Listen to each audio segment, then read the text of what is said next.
오늘 본문에 보면요, 자기 방식으로 계산하다가 도저히 하나님께서 쓰실 수 없는 그런 사람이 되어 사명도 잃고 또 죽음을 당하는 그런 사람이 등장을 합니다. 바로 아나니아와 삽비라입니다. 이들 부부는 오늘 본문 4장 마지막 부분에 바나바라는 그 사람의 행동에 도전을 받아서 자기도 헌신할 마음을 품었던 것 같습니다. 하지만 그들에게는 자신이 가진 모든 것들을 다 바칠 그런 믿음이 없었습니다. 그럼에도 불구하고 그들은 교회로부터 전부를 바칠 만한 그런 믿음 있는 사람이라고 인정받기 원하였습니다. 그러나 이들 부부의 잘못된 행동으로 인해서 그들은 죽임을 당하고 버림받게 됩니다. 아나니아는 자기에게 주어진 자유로 죄를 범하는 어리석은 행동을 하였습니다.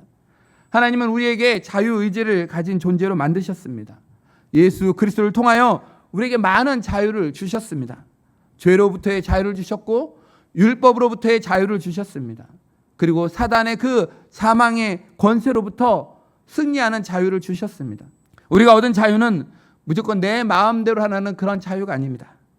우리가 주님께서 또 성령 안에서 얻은 이 자유는 하나님을 자유롭게 섬길 수 있는 그러한 자유입니다. 결코 죄악을 행하라고 하나님이 주신 그런 자유가 아니라는 것입니다.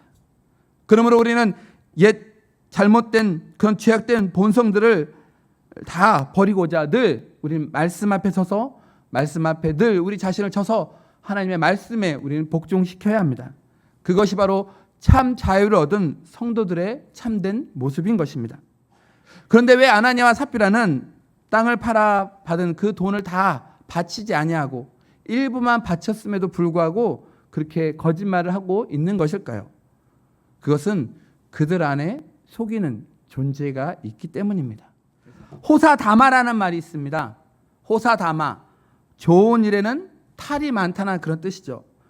호사다마, 이 말의 뜻 의미가 바로 지금 아나니아와 삽비라에게 그랬습니다. 사단이 가득하게 되면 나타나는 현상이 두 가지가 있습니다. 성령이 소멸되고 그 안에 사탄이 가득하면 일어난 두 가지 일. 첫 번째, 욕심입니다. 신앙생활에서 경계할 대상이 바로 이 욕심입니다. 자신의 마음에 욕심이 가득하면 사단이 역사하며 욕심은 우리를 점점점 파멸로 이끌어갑니다. 우리의 신앙을 죽이는 것은 바로 이 욕심입니다. 영적 죽음은 바로 욕심 때문에 찾아오는 것입니다. 성령을 소멸하고 또 마음에 사단이 가득하면 일어나는 일 두 번째는 거짓말입니다. 성령은 진리의 영이십니다. 그러나 사단은 거짓의 아비입니다. 내가 하나님으로 가득한가 사단으로 가득한가를 보려면 내 자신 마음 가운데 진실한가 혹은 거짓으로 가득 찬가를 보면 알 수가 있습니다. 사랑하는 성도 여러분, 거짓말은요 다 들통이 납니다. 사람에게도 이런데 우리의 마음, 우리의 머리카락조차도 다 셀 수 있는 그 하나님께서 다 모르실까요?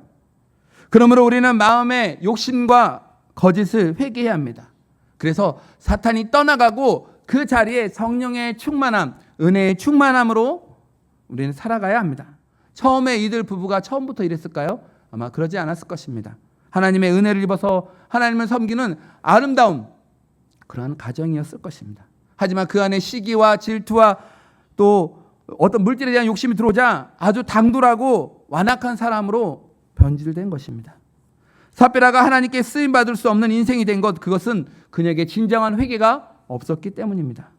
오늘 하나님께서는 그녀에게 회개의 기회를 주셨습니다. 만약 그때 그녀가 눈물을 흘리며 자기 자신의 잘못을 간절히 회개했다라면, 고백했다라면 하나님께서 그녀에게 다시금 기회를 주셨을 것입니다. 그러나 그녀에게는 회개의 자세가 없었습니다. 그녀는 자기의 죄가 더 이상 드러나지 않을 것임을 그는 확신하고 있었습니다. 그래서 베드로가 그녀의 양심을 찌르는 질문을 던졌음에도 불구하고 그녀는 전혀 흔들리지 않는 모습으로 말했습니다. 예, 이것이 전부입니다. 9절에 보면 베드로는 삽비라에게 이렇게 말합니다. 너희가 어찌 함께 꾀하여 주의 영을 시험하려 하느냐. 그녀도 남편과 같은 그런 문제를 가지고 있었습니다. 그녀 역시 교회를 기만하면서 모든 사람의 생각을 아시고 모든 것을 주관하시는 그 하나님께서 그 하나님을, 그 주의 영을 그들 부부는 기만했던 것입니다. 그녀의 마음에 하나님을 두려워하는 그런 마음이 없었습니다. 결국 그녀도 하나님의 심판을 받게 됩니다. 베드로의 말이 떨어지자마자 그녀가 엎드려 죽은 것입니다. 어쩌면 삽비라의 그 죄는 아나니아의 그 죄보다 더욱 크다라고 할 수 있습니다. 왜냐하면 아나니아는 진실을 말할 기회가 주어지지 않은 채 하나님의 심판을 받았습니다. 하지만 삽비라는 어떻습니까? 진실을 말하고 회개할 수 있는 그런 기회가 주어졌음에도 불구하고 삽비라는 강팍한 마음으로 회개하지 않았습니다. 결국 그녀도 역시 하나님의 심판을 받게 된 것이죠. 아나니아와 삽비라의 이야기는 곧바로 온 교회에 퍼졌고 이 말을 듣는 사람마다 다 두려워하였다라고 오늘 11절에서는 말씀하고 있습니다. 하나님을 두려워하는 마음을 갖지 않으면 우리는 계속해서 죄에 대하여 눈을 뜰 수가 없습니다. 그런 의미에서 아나니아와 삽비라의 심각한 문제는 하나님을 결코 두려워하는 그런 마음이 없었던 것입니다. 그에게 보이지 아니하는 하나님보다 눈에 보이는 물질이 더 집착하면서 그들은 사단의 유혹에 넘어가게 된 것입니다. 사랑하는 성도 여러분, 하나님을 향한 그런 경건한 두려움을 가지시기 바랍니다. 하나님을 향한 경외심을 가질 때 비로소 우리는 하나님의 그 의식하는 코람데오의 그런 신앙을 가지고 죄의 유혹에서 벗어나 진정한 그런 믿음의 사람으로 서갈 수 있을 것입니다. 말씀을 정리하겠습니다. 오늘 하나님이 쓰시는 사람, 어떤 사람인지에 대해서 살펴보았습니다. 첫 번째는 사람에게 인정받지 아니하고 오직 하나님께 인정받는 그런 겸손한 자가 되어야 합니다. 또한 거짓을 버리고 정직한 믿음을 가지고 언제나 신실하게 주님 앞에 서 있는 자가 바로 하나님이 쓰시는 사람입니다.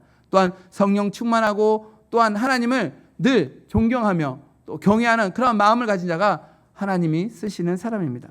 하나님께서 쓰실 수 없는 사람이 아니라 중간에 쓰다가 하나님께 버림받는 사람이 아니라 마지막까지 끝까지 하나님께서 귀하게 쓰시는 저와 여러분 되시길 우리 주님의 이름으로 간절히 축원드립니다.